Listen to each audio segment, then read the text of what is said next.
History tells us many Iowa caucus goers truly make up their mind on caucus night. And 3 weeks out, they are still very persuadable by candidates who focus on issues that matter to them.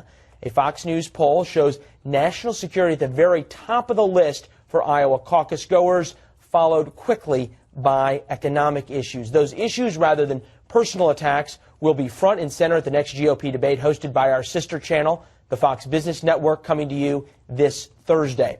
For a preview, former Democratic Ohio Congressman, Fox News contributor Dennis Kucinich, and Bryant Rowe partner Amos Snead. Gentlemen, thank you for being here.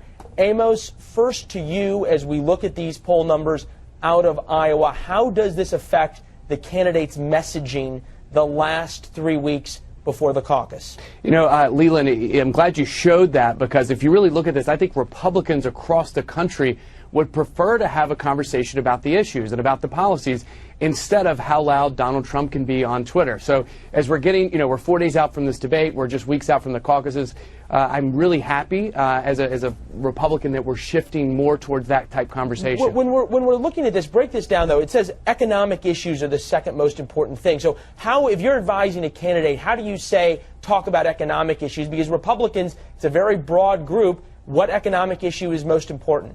Yeah, absolutely. Like if you're advising Jeb Bush, I would say get out there and talk about what you did in the state of Florida, talk about the job creation you had there, and get it really back to the policies that you've done, the experience you have leading, and have that conversation as opposed to just personal attacks that we've seen for the past several weeks and months. Congressman, as you look at these two most important issues, national security, many folks would say President Obama hasn't done that great on. The economy, obviously the latest numbers out of the Dow the past week, folks aren't so happy about those either. How do Democrats counter the Republican messaging of, I can do better than President Obama? Well, actually, our national security dilemma is the product of both parties, not just Democrats or Republicans, because both parties have gone forward to support spending for wars and also to support the interventionism in Libya and Iraq and in Syria. So, there's, I think the debate there between the parties is kind of a wash. On the economy, however, President Obama's policies from the beginning, when he took over right after the George Bush and the Wall Street collapse, have slowly moved America back on an economic track. So I think that the Democratic Party will claim a little bit of stabilization in the economy. You're right. What's happened on Wall Street at the beginning of this year, right out of the box, raises questions as to whether the reforms that were put in place that were supposed to stop the speculating have actually been effective.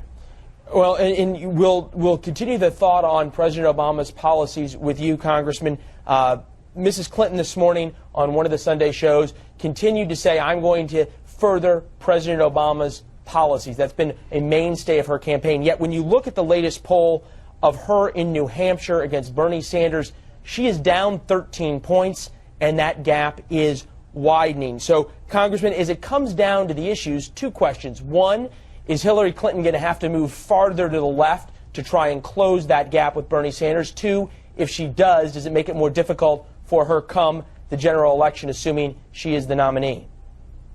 Bernie Sanders in Vermont has had a close relationship with the voters of New Hampshire for many years.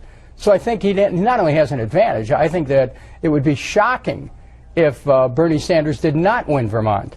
The question is whether or not Hillary Clinton is able to make a case on the economic issues that she would be able to exceed what a Sanders administration would do, and that is to tame the rapaciousness of Wall Street, to be able to work to get Americans back on the job market with better wages. I mean, that's really what the debate's going to come down to, and it is going to be a debate on the issues. On the Democratic side, it's not going to be about personalities. People are looking for results, and right. Both of the candidates are solid, but I think when you're looking at New Hampshire, Sanders definitely has the advantage. It'll be interesting how the very practical voters who come to the caucuses in Iowa are going to assess the candidates, because that could be, in the presidential race, a pivotal election. Amos, a very quick last word. Yeah, I think the big untold story of this race right now, Leland, is how far left Hillary Clinton is having to go to deal with the Sanders situation. And will she be able to pivot and get back towards the middle if and when she becomes the nominee? Well, we will see how that plays out over the next couple of months. Congressman, appreciate you being here. Amos Snead, I particularly like the color of your tie, sir. Roll Tide. Roll Tide, Leland. Thank you, There we go. sir. All right, we'll be rooting for you tomorrow. Thank you, gentlemen. And as we all have talked about, the Fox Business Debate, must-see TV this Thursday on the Fox Business Network, starting at 6 p.m. Eastern, with the undercard debate that is hosted by Sandra Smith and Trish Regan. 9 p.m. Eastern, tune in. Maria Bartiromo, Neil Cavuto bring you the main stage debate. If you don't know where the Fox Business Network is on your TV, go to that website, foxbusiness.com/channel finder.